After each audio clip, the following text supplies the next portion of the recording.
Welcome to One Sharp Sword, cutting through to what matters most. I'm your host, Dr. P, Dr. Wayne Pernell, the exponential success coach and president of Dynamic Leader Incorporated. We're on another episode, and I'm excited today to bring you Roy Osing. Now, Roy is, he's known as being audacious, bold. He has he has a book series and a website called Be Different or Be Dead. That's kind of bold. And he will talk about audacious, unheard of ways that he actually took a startup to over $1 billion in sales. He's been the CMO of organizations. He's a former president of an organization. He has over 4 decades of experience in leadership and executive management. So we've got a lot to learn. And along the way, Roy, I didn't tell you this, we're going to stop you and just underscore some of the brilliant leadership points that you offer. So without further ado, Roy Osing, welcome to One Sharp Sword. Thank you so much. I really appreciate being here, and I'm honored to have an opportunity to speak with you and your audience today, Wayne. So thanks again. Yeah, a pleasure having you. So you didn't wake up one day and go, oh, you know what? I am going to help people move their businesses from zero to hero. Like your journey, I know you're based in the Pacific Northwest now. Where did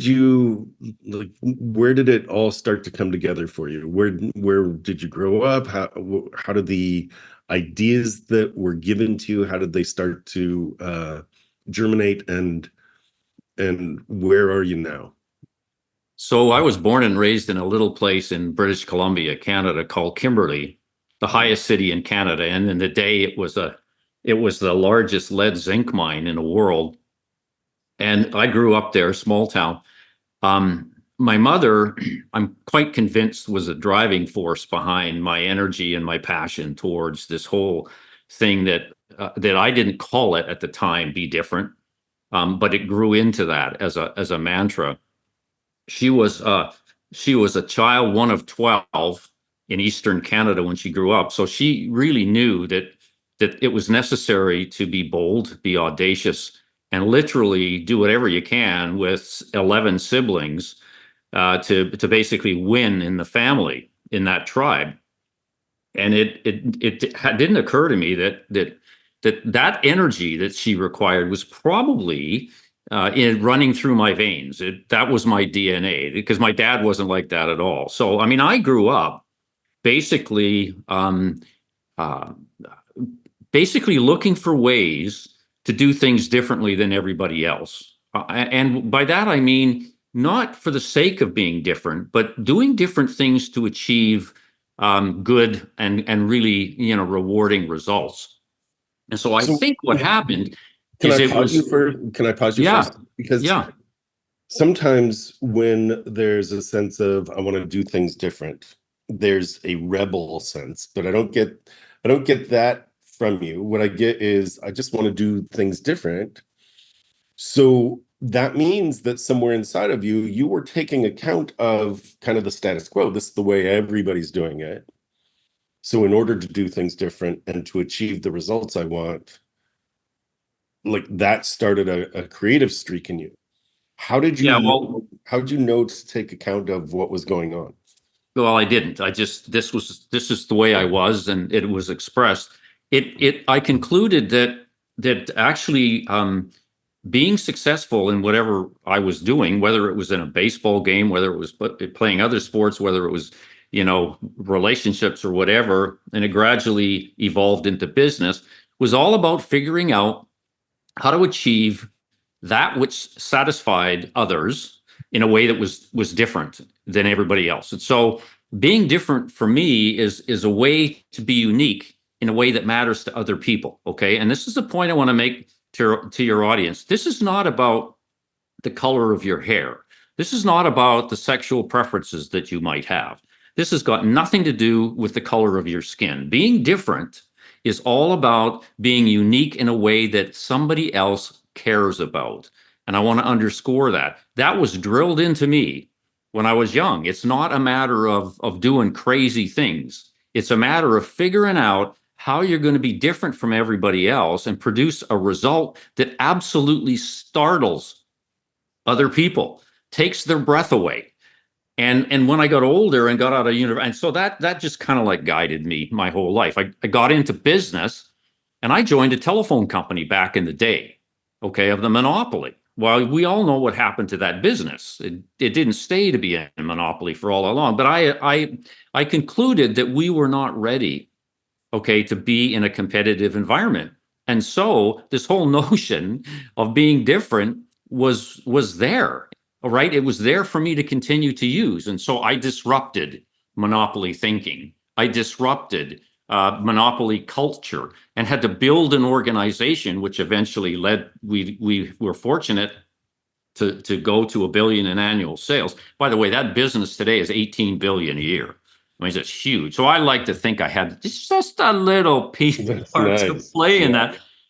But it's the same thing that my mom told me that basically manifested itself several years later in the business world. And I've used it in my career as well, to figure out what you need to do to perform at a superlative level and do it in a way that's different than everybody else. And chances are, because I love, by the way, I love the fact that you call them dull blades. There are so many dull blades out there. I call it herd thinking. All you need to do is step out in a way that people care about. You'll get noticed, you'll deliver, and wonderful things happen. And so I have this stuff in my veins, Wayne. That's nothing I can do about it. You can bleed me, but you'll never get rid of it. It's there. That's great. That's great. Well, so I mean, that's good for you, and there's got to be a takeaway for the audience. Like maybe that's running in their veins and they don't know it. Maybe there's a way of waking it up, and maybe it's a skill set that can be taken on. So, um, when you say just, here's the thing. What you're talking about is not easy. Otherwise, everybody would do it, right? So, and the idea of cutting through to what matters most, one sharp sword versus 1,000 dull blades, right? It's like one thing is going to cut through. One thing is all you need for one instance, and then you need something else for that next instance. Here, though, like, most people don't think in terms of, I'm going to do something that is, as you say, superlative. I'm going to do something that is so outstanding that people are going to be talking about it forever. No, it's true. And the reason for that is we've been taught not to do it. We have an Yes. education system that forever has taught us to comply, taught us to conform, right? Follow the rules and you'll get an A. Okay. Yes. So we end up coming out of that funnel thinking that we need to be part of the herd, thinking that we need to be popular, thinking that we need to do things in a common average way, because that's the way we've been taught. So to break away from that is hugely difficult. Okay, it's not Yes. easy. For me, it was a natural expression of who I was. For other people, it may not be. And so therefore, there are some things, okay, that I learned that I try and teach people who are leaning towards wanting to go down this be different journey and are looking for some little techniques to do it. For example, this notion of being conscious every time you're facing a challenge, of looking for a different solution. I call it my be different lens. You look through everything that you're being asked to do, everything that you're intending to do, and you ask yourself the simple question: how can I do this differently in a way that other people care about? Again, I want to underscore, this isn't about doing it for yourself. This isn't about you being different for you. It's about you being different for someone else. And in that little technique, Wayne, I still use it today. I use it on my grandchildren. I use it on my wife. I use it on my vacations. I use it on how can I approach this situation differently? And so what I say to people, if you're leaning towards the be different end of the normal distribution curve, start asking yourself that question. And every day, try to do it once so that you begin to get more comfortable with discomfort. And that's the whole thing. There's no silver bullets here. There's no Hail Marys. It's nano inches worth of stuff that you need to do. And so there's some practical little things that I try and get people to lean into. But I tell you, the inertia from what we've been taught is so strong. I mean, that's one of the reasons that, look, I started writing about this in 2009. And one of the reasons that I haven't been as successful as I want to is I'm fighting that force day in and day out about people not wanting to step out because they've been taught not to. And it's unfortunately a huge disappointment for me. And it's a travesty to the economy and society in general. I mean, like, I get tired of looking at herd behavior and herd thinking and herd expressions and herd narratives. They drive me frickin' crazy, Wayne. They do. And I think it's repulsive. And I imagine a world where you got a whole bunch of people doing cool, different things in a way that people care about. Can you imagine what that looks like? Brilliant. It is brilliant. I'm a fan of full creative expression. And that means trying different things. It means branching out from, as you talked about, daring to be uncomfortable a little bit, because the discomfort is based in a fear of being judged. And beyond that judgment is the fear of being ostracized. If I do this thing and people don't like it or like me, then I'll be cut away and then I won't belong and then I'll shrivel up and die. And it's such a fallacy, right? Because leaders are the ones that actually do break away and say, I've got a different way. You said some things. I want to break this down because this one sentence, has a lot to unpack in it. So how can I do this differently in a way that yikes, Other people care about. that other people care about? Yes, I was writing so fast, it was like, yikes. Okay, so how can I do this differently in such a way that other people care about? So do this differently means, first of all, understand the way things are done. Do this differently in a way that other people care about means you actually know what people care about, which means you've dared to listen, you've dared to research, you've dared to step into the other people's world. And this is different from the influencer, which is, look at me, aren't I clever, all that stuff. Instead, it's what I call outfluence, right? I have this term I use as outfluence, which is looking at the other person. And so I love that because it requires thought, presence, listening, a little work. So I love that. And it's not an easy aha to get to. How can I do this differently in a way that other people care about? So what would you add to that? Because I know I've just barely scratched the surface on that piece. You have the essence. I mean, look at it, think about this from a business strategy point of view, and then we'll work back into the individual.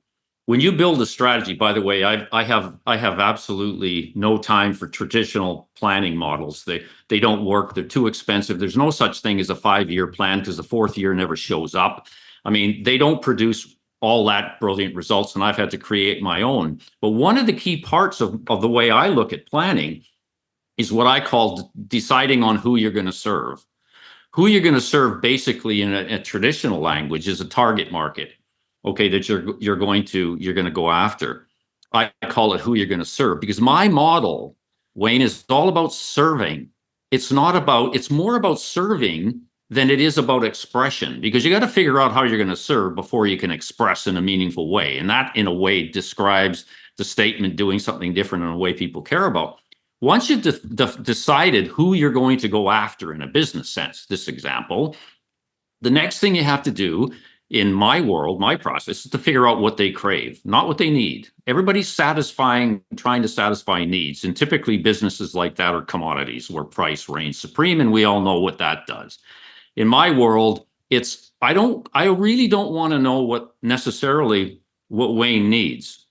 What I'm going to figure out and discover is what he craves, what he lusts for, what he desires, what he covets, because that sweet spot is not price sensitive.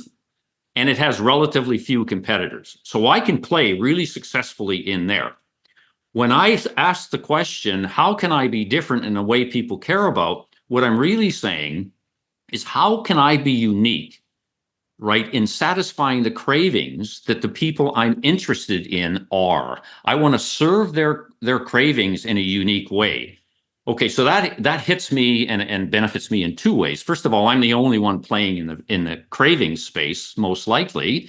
And secondly, now that I'm there, I'm going to be the only one that actually delivers what they crave in an unbelievable, mind-blowing, creative way that they never even imagined.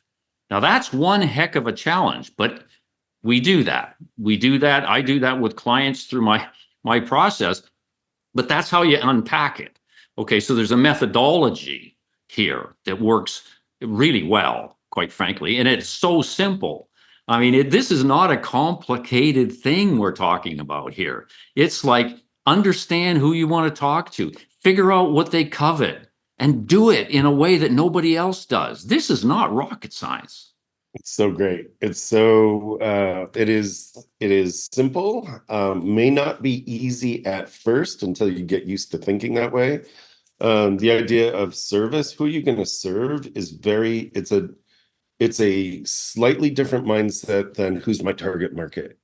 Because I think who's my target market is about what can I get, and right, Yeah, how can the traditional thing is, when you target something, you're pushing something at them. One of my biggest issues with marketing today is most of them are what I call product floggers, supply oriented, flog your iron, flog your wares. What we're talking about here is, no, we don't flog anything. If we do, it's flogging the notion of serving, but it's discovering cravings and responding to those in a way that nobody has even thought about. I mean, look at the Heart Attack Grill in Las Vegas. Okay, this is an outrageous business, right? That doesn't give a damn about the narrative around health. Now, I'm not advocating them. I'm using them as an example. Whereas if you're over 350 pounds, you get to eat free. They have triple bypass and octuple bypass burgers, for God's sake, that have hundreds of thousands of calories in. Look at that business. Okay, has decided, right, to take a sharp sword and plumb it in this whole notion, okay, of the narrative around health, to try and provide an experience that is interesting to people and arouses their curiosity to come and see what it's all about. Well, that business would not thrive in Westwood in LA. That business, right? You have to look at context. So that business is all about, it's Sin City, come and, it's Las Vegas. Rules, it's like there are none. And so therefore that business basically says, you're breaking all the rules anyway, come on in. And I love that, because there's only one thing. There's a lot of, I agree with what you say, okay, but let's not diminish this. The leader of that business clearly understands, definitely, okay, what people craving. And look, there's a lot of common businesses, right, in Las Vegas. There's a lot of restaurants that are dull blades. This guy is a sharp sword. And the point I'm trying to make is, he made a conscious decision, right? To stand out in a way. Yeah. I mean, and so that's what we need more of. I'm not advocating, the notion of being healthy. I'm advocating the notion of stepping away in a dramatic way that satisfies what people crave, and that's the model. Yeah, no, I'm agreeing with you. I'm also saying context will matter, and so what do people crave in a certain context? And agreed. And in Las Vegas, perfect. And I love the idea of, what do people crave versus what they need? And I will make the bridge to relationships. Guys often, I'm going to make a gross generalization. So if this doesn't fit for you, or if somehow as an audience member you're offended by this, just take it as an example. Guys will often do things for scorekeeping. Hey, I took out the garbage. Hey, I did this or that, right? And it's like, look at me, I emptied the dishwasher, throw me a parade. And that is a contribution to the household you're doing something that is needed in the household, but not for your partner, and you want a parade. Well, what about what does the person crave? What does your partner crave? What if it was a, hey, not only did I do the things for the household because that's for the household and I'm part of the household, I got you a spa day. Just like take Saturday for yourself. That's understanding what your partner wants. That's understanding how to surprise.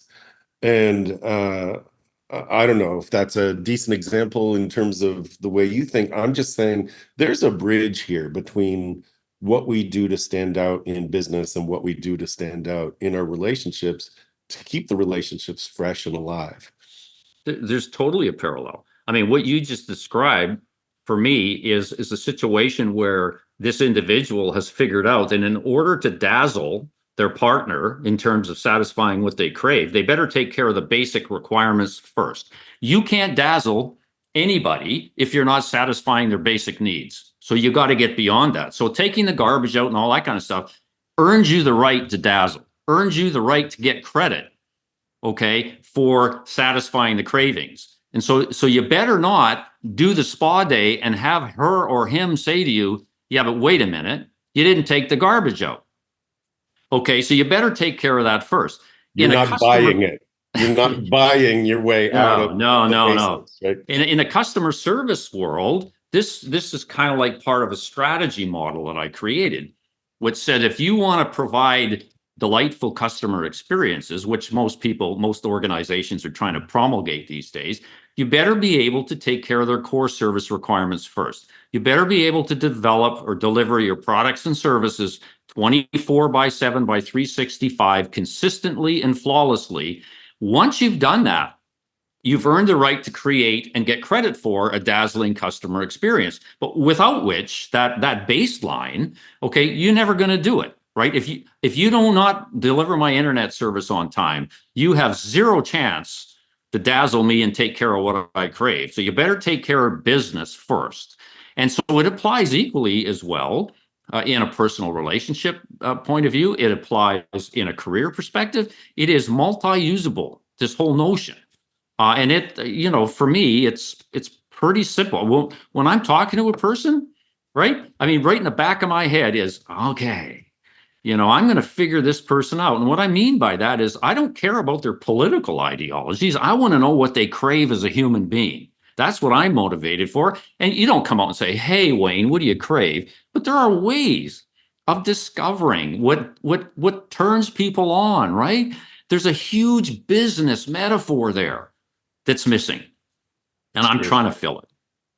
And it comes through conversation. It's great. You know you are bigger than the life you are leading. It really is time to attend to that thing you've wanted to do or have, but you've been putting off. It's time to step into that dream you've parked for someday. It's time to claim true well-being, both personally and professionally, without giving up the success that got you here. It's time to check out Dr. Pernell's signature small group retreat, the Exponential Success Summit. Explore exponentialsuccesssummit.com. Seats are extremely limited as this is a very special small group event.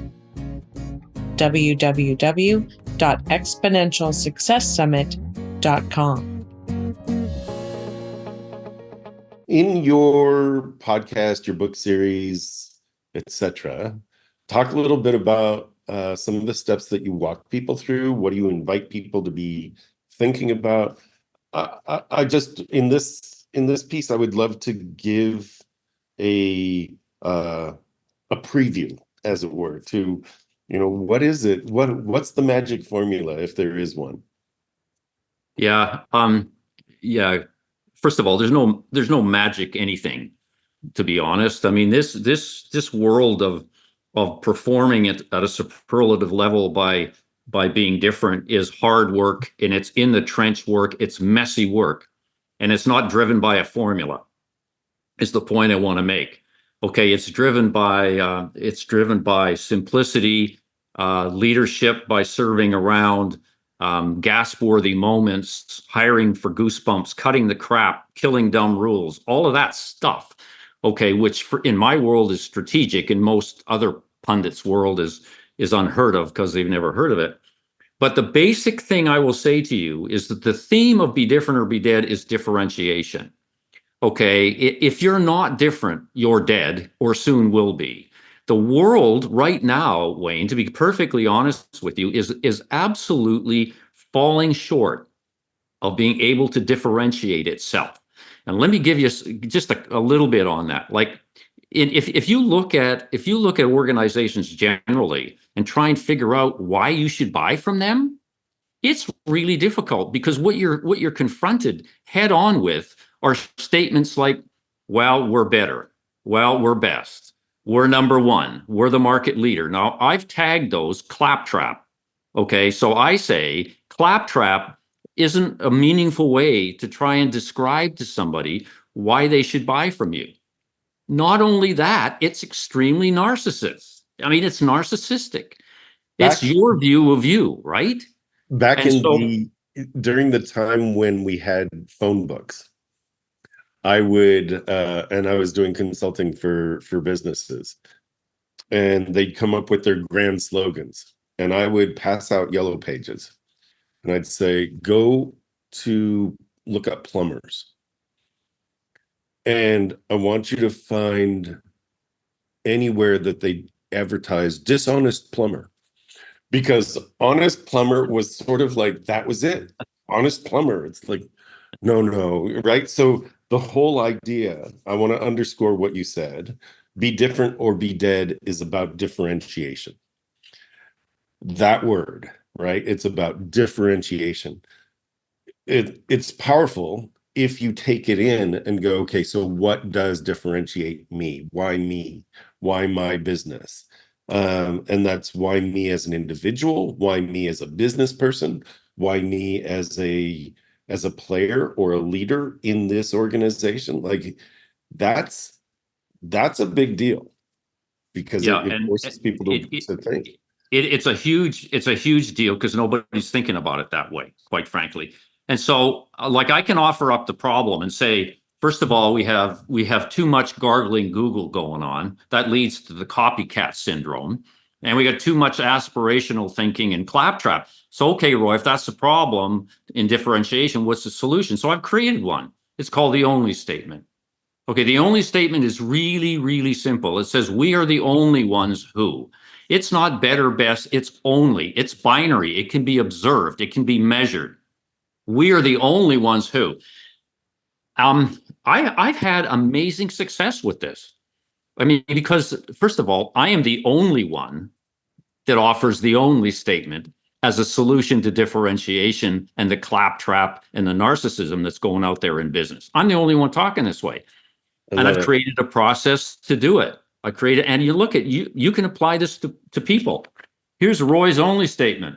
I was going to read it, because I didn't read it as part of your bio. He's the only author, entrepreneur, and executive leader who delivers practical and proven, audacious, unheard of ways to produce high-performing businesses and successful careers. That's right? He's the only author, entrepreneur, and executive leader. That's Roy's only statement. I love it. Yeah. And so what I do with business, and so that's a practical way of actually solving a differentiation problem. And it's not an obvious one, and I've had to create a process around doing it, but it's doable. I'm looking at maybe the process I created. We can do this for an organization in 48 hours, literally using my strategic game planning process that is fundamentally driven by the need to differentiate. I mean, I'm always asked, Roy, what do you think the biggest problem in the business is today? And I say differentiate. We do a woefully inadequate job. And the interesting thing is, we have a solution. Now, why are people hell-bent on claptrap? It's because the narrative of the day doesn't know any better. Yeah. Okay, you read a universal sales proposition or a unique sales proposition. It's not unique. It's the expression of what you think you're good at.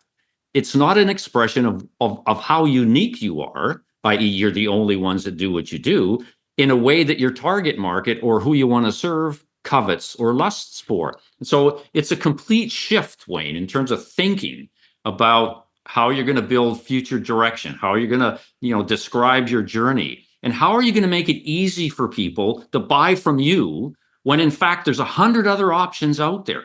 You need to cut through like a knife. You need a sharp sword. I'll tell you what your sharp sword is. It's the only statement. Boom. That's it. Nice. So there's a challenge for our listeners, our viewers, and that is create your only statement. Now, here's a question. Might there be more than one only statement? For example, if we go back to the heart attack burger place, right? The context matters. So I'm the only person in relationship with my wife, who can do the following. I'm the only person as a business leader to do XYZ. Yeah, so the context is actually the strategic game plan. That creates the context. Now, let me just briefly define it for you. So the game planning process is simple. It answers 3 questions. And if you can do this, you basically got your strategy, okay, which has inherent or embedded in it the only statement. First question is, how big do you want to be in 24 months? This isn't a 5-year exercise. All right, this is 24 periods of 30 days. How big do you want to be? It's all about top line revenue. In 24 months, if you're at $1 million, do you want to be at 10 million? Do you want to be at 5 million? It makes a difference to the strategy. That's why I start off with a declaration of numbers, because the number sets the tone for the strategy, sets the context, as you would say, for the whole strategy to be developed, because a $1 million growth strategy is going to be completely different than a $10 million growth strategy, right? So that's it. How big do you want to be? Second question, we talked briefly about it. Where are you going to get the money? Who do you want to serve? And what do they crave? Now, ideally, you want to make that customer group definitions as few in number as you can, because look, we've all got limited resources in time and money. You don't want to be chasing the universe. We want to be really focused. By the way, that's another major issue that businesses have today. They're not focused. So focus on a few customer segments or customer groups, figure out what they crave. And now, with that as a context, to your point, we create the answer to the question, how are we going to compete and win? Not in the market, in those segments that we've just defined, those customer groups, okay? How are you going to compete and win? Really, the answer to that is we're going to compete and win in the customer group segment in Las Vegas by being the only one who. And so the context is set by the process. How big do you want to be? Who do you want to serve? Get really granular there. What do they crave? Now we're going to create the only statement that satisfies that whole issue of differentiation, not to the market generally, but to the customer groups we've decided to serve. And so if I would imagine, they probably didn't go through this, but I could draw the parallel. You end up landing in Vegas very strategically because you've done an assessment about, the relative success that you might have there in a ridiculously insane environment, blah, blah, blah, blah, blah. But, the process applies to every business, large or small, not-for-profit, for-profit, relationships. It applies everywhere. Careers, I used it on my career. And so, Yeah, and it's revolutionary and evolutionary, as in thank that you. As a process, it doesn't stop, right? It never stops. No. And it dovetails a little bit on the work I do, which is like once you've identified all these things, the next step is who do you need to become in order to have that? Who do you need to become in that next 30-day period? I love that. I love the idea of breaking down 24 months into 24 30-day periods. How big do you want to be in 24 months? It's 24 30-day periods. Where do you make your money? Who are you serving and what do they crave? And how will we compete and win in the identified customer group? And that's where the only statement is embedded, right in that piece. Yeah. And the other thing I want to say here is my experience working with small businesses particularly is they will say to me, Roy, we're not special at anything. We're just a small business, blah, blah, blah. And so actually creating an only statement has led me to kind of like execute a nuance to this whole notion that says, in order to be only, you may have to reframe your business. Okay. Like, let me give you an example. I mean, this landscaping company that I was working with recently, they thought they were in the lawn cutting business. We decided that through the strategy that they were going to target strata corporations, okay, with their services. And so they were trying to figure out how they were going to be unique. And they said, well, okay, I mean, we're not unique at mowing lawns. We're not unique at various aspects of landscaping. And I said, okay, that may be true, but what if you thought about yourself as being in the property development business? Does that open up any opportunities for you? And you know what, Wayne? They go, what? I mean, I got goosebumps just now, just thinking about it, because I was there in this room. They went, oh my God, yes, there's nobody else even talking about that. And I said, can you imagine some of the solutions with that as kind of like a guideline that you can provide stratas? And they just started, they had relationships that they could leverage, et cetera, et cetera. And so they ended up saying this: Lawn and Garden Co. is the only service partner who delivers tailored property development solutions for strata corporations. That's it. That's their strategy. Amazing. And when they somebody don't cut says lawns or prune trees, they'll do all of that, but those are products and services that fit within the definition of what they call property development, and they're claiming the territory. You should see what's going on here, because this was about 2 months ago. Yeah. A couple of young guys who own the business, they're out there and they're just leading with their chest. We're not in the lawn cutting business. We're not in the tree trimming business. We're in the property development business for strata corporations. Boom. It's so powerful.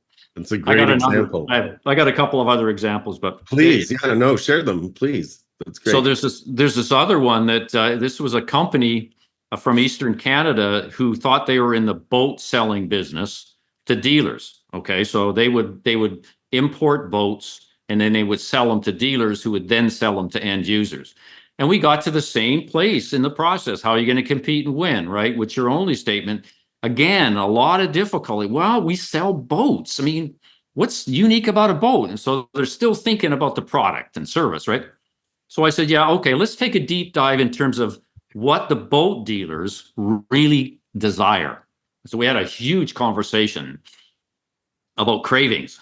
You know, what keeps these boat dealers up? I mean, it's not the fact that you provide boats that float, okay? It's not about the electronics. It's not about nothing. I want to know what keeps them up at night. And so after a while, it came out that what keeps these guys awake at night is the fact that they need to grow their business.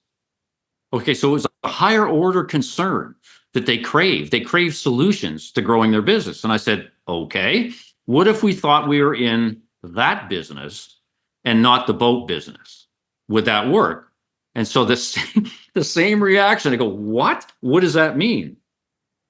Okay, so it ended up, we landed on this only statement as a way to express the business that they were in and how unique they were. And they said, so we're moving from selling boats to this particular only statement. And I quote, Marine Co. is the only complete service partner committed to delivering solutions to grow a boat dealer's business. They're not in a boat selling business at all.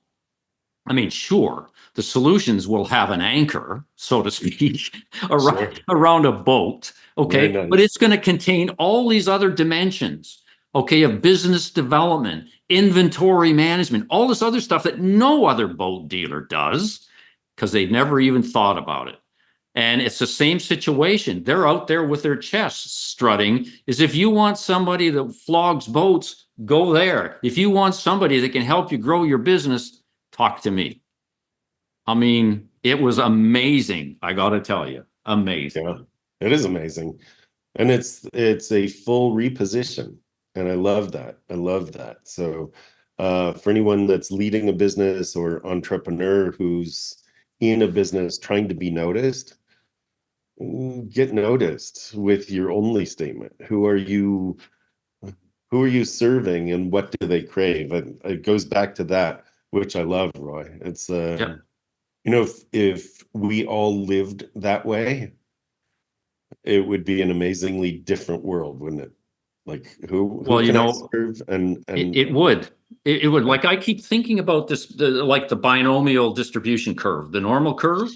sure, Like you got the tails of the distribution that go like this, and then in the middle, that's where most people reside and organizations provide, right? In the big glut in the middle. And I don't mean that in a disparaging way, but boom. No.